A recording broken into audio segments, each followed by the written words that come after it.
नमस्कार दोस्तों लोहड़ी के आसपास एक लोकगीत जो है वो अक्सर हमारे परिवेश में गूंजता है और उस लोकगीत को अब लगभग 500 वर्ष पूरे हो चुके हैं। तो आप कह सकते हैं कि 500वीं शती इसकी जो है मनाई जा रही है। और समारोह तो नहीं होते, लेकिन ऐसे मौके पर ज़्यादा उमंग के साथ ऐसे गीतों को याद कर देना चाहिए। ये लोकगीत है सुंदर मुंदरियो हो हो पीछे आवाज़ आती है। एक व्यक्ति बोलता है सुंदर मुंदरियो, बाकी बोलते हैं हो तेरा कौन बेचारा हो, दुल्ला भट्टी वाला हो, दुल्हे ती ब्याही हो। तो ये एक लंबा गीत है और जिसकी अपनी धुन है, जिसको अक्सर बिना किसी साज के गाया जाता है। सिर्फ ढोल कई बार साथ साथ बजता है, वो बात अलग है, लेकिन ढोल की भी ज़रूरत नहीं होती, क्योंकि इसमें जो स्वर हैं, मानव स्वर, वो पूरे के पूरे गूंजते हैं, पूरे के पूरे समूह के स्वर गूंजते हैं। तो ये मित्रों, ये दुल्ला भट्टी वाला कौन था, इस संदर्भ में, आज के संदर्भ में इसे याद कर लेना चाहिए कि ये कोई काल्पनिक पात्र था या वाकई कोई पात्र था। और दुल्ला भट्टी वाला जो है, ये आप यकीन जानिए कि लाहौर में एक जगह, एक स्थान है, मियानी साहब कब्रगाह है। उस कब्रगाह में दुल्ला भट्टी वाले की कब्र आज भी मौजूद है। आप ये कह सकते हैं कि कब्र का किसी का नाम रख दिया, बहरहाल जो भी कहें, लेकिन एक कब्र है जिसका नाम है दुल्ला भट्टी वाला की कब्र। और इसका पूरा नाम जो था वो अब्दुल्ला खान भट्टी था। ये भाटी राजपूत वंश से था और चर्चा का विषय अपने जीवन काल में ही ये बन गया था। इसे कुछ लोग कहते हैं कि ये अपने काल का रॉबिन हुड भी था। इसका एक मुख्य काम ये था कि जो संपन्न लोग हैं, जिन्होंने लोगों का खून चूस चूस कर धन इकट्ठा किया है, उनको ये लूटता था। और लूट का धन कभी खुद अपने घर में खर्च नहीं करता था, उसका पूरा का पूरा जो है वितरण पूरा का पूरा इसे बांट देता था गरीब और साधन विपन्न लोगों में। जिन लोगों के पास खाने पीने का साधन नहीं, जुगाड़ नहीं, उनको ये बांट दिया करता था। और इतना लोकप्रिय हो गया था, जैसे रॉबिन हुड की कहानियाँ चलती हैं वैसे इसकी कहानियाँ प्रचलित हो गई थी।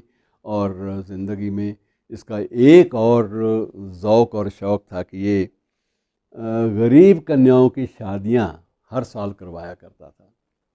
और ये हमेशा ये कहता था कि ये लड़कियां जो हैं ये मेरी हैं, और अपनी लड़कियां बनाकर उनको अपनी लड़कियों के समान ही सारे समारोह करता था। उनकी शादी के समान, अपनी लड़कियों के समान जो शादियां हैं वो रचाता था। और उसके बाद उनको विदा करता था, और विदा देते करते वक्त भी उनको सारे उपहार जो भी एक बाप देता है वो देकर विदा करता था।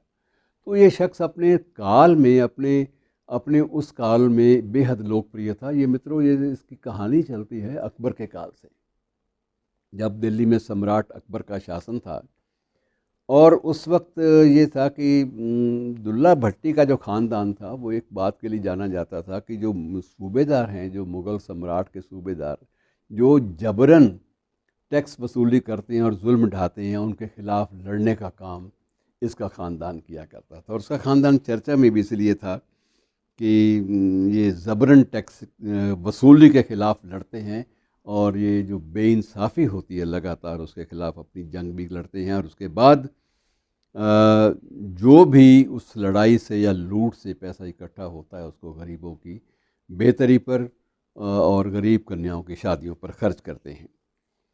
और अक्सर ये होता था कि उसे एक दबंग वीर माना जाता है हमारी लोक कथाओं में।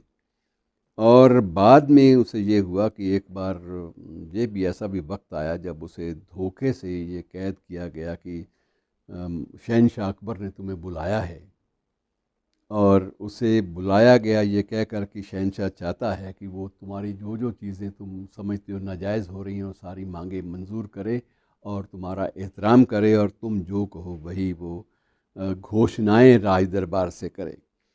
तो बाद में इसको संधि वार्ता के लिए बुलाया गया था। तो संधि वार्ता तो क्या होनी थी, बाद में इसको जेल में डाल दिया गया, क्योंकि सूबेदारों की सोच अलग से थी।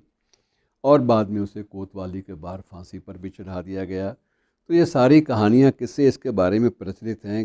कहाँ अब इनका इतिहास आप खंगालेंगे, लेकिन ये ज़रूर है कि इसकी कब्र भी है और लोक संस्कृति का ये नायक है जिसे अब भी लोहड़ी के आसपास बाकायदा याद किया जाता है।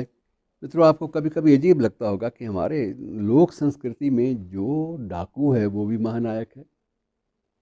एक तरह से ये डकैती थी उसकी कि वो डाकू था, वो लूटता था, लेकिन जो उसका जो सार्थक पक्ष है वो इतना मजबूत था, उसका नैतिक पक्ष।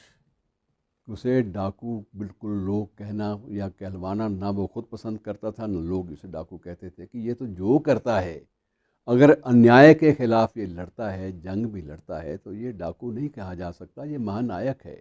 ये आम आदमी का नायक है, गरीब का सुनवाई करने वाला है, गरीब कन्याओं की रक्षा करने वाला है। तो इसको एक रक्षक के रूप में, एक महानायक के रूप में इसको गाया गया। और ये मित्रों, किसी भी लोकगीत की उम्र इतनी होती है कि 500 साल से लगातार वो गाया जा रहा हो। आप मान के चलिए कि लोगों के जहन में, लोक संस्कृति में कहाँ तक ये नायक, महानायक जो है वो बसा हुआ है, दुल्ला भट्टी वाला, की हर बार लोहड़ी के अवसर पर हम लोग उसकी सुंदर मुंदरियों के नाम से उसको याद करते हैं।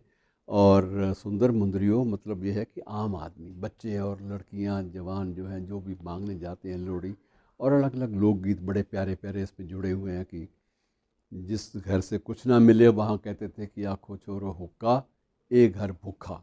तो वहाँ ये लोकगीतों की लय में उसको भूखा, और जहाँ से सब कुछ मिल जाए वहाँ दुल्ला भट्टी वाला के गुणगान। और ये सिलसिला लोक संस्कृति में अब भी रचा बसा हुआ है मित्रों। तो आज के लोहड़ी के प्रसंग या लोहड़ी के दिनों में ऐसे महानायक को याद कर लेना बड़ा अच्छा लगता है, सुख देता है। शुक्रिया दोस्तों।